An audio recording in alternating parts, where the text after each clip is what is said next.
Sa mga taong nagtatanong kung anong ginagamit ko sa pag-i-edit ng video, ang video na ito ay para sa inyo.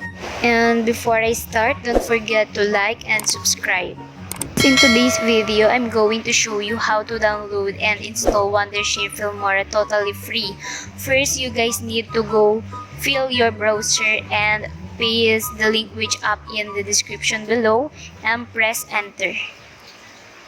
This page, you guys need to go all the way down, or in here you guys can see what are the system requirements for install this software and click here for download.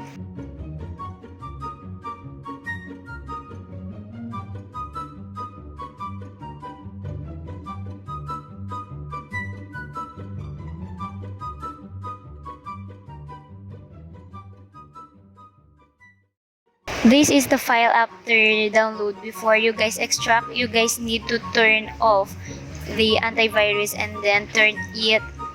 I will return off my antivirus, disconnect the internet, and right click the download file exit, fire click OK.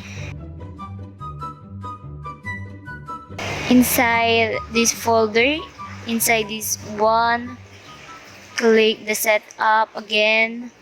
You guys can select your language, click OK.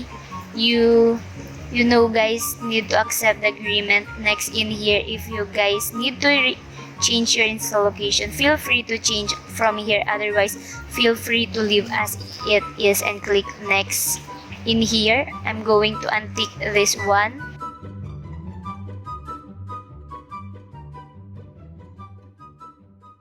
Then I'm going to the folder download.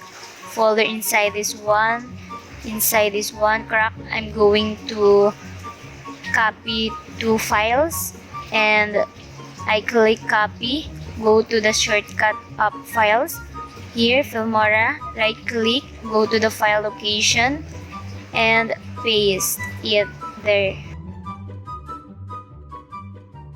Just this one launch now.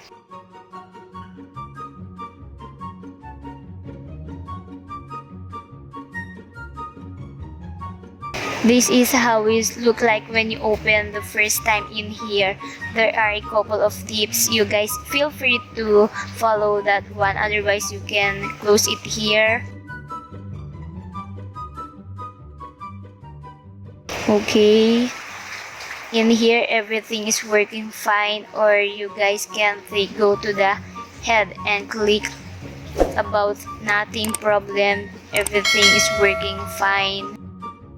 May this video help you.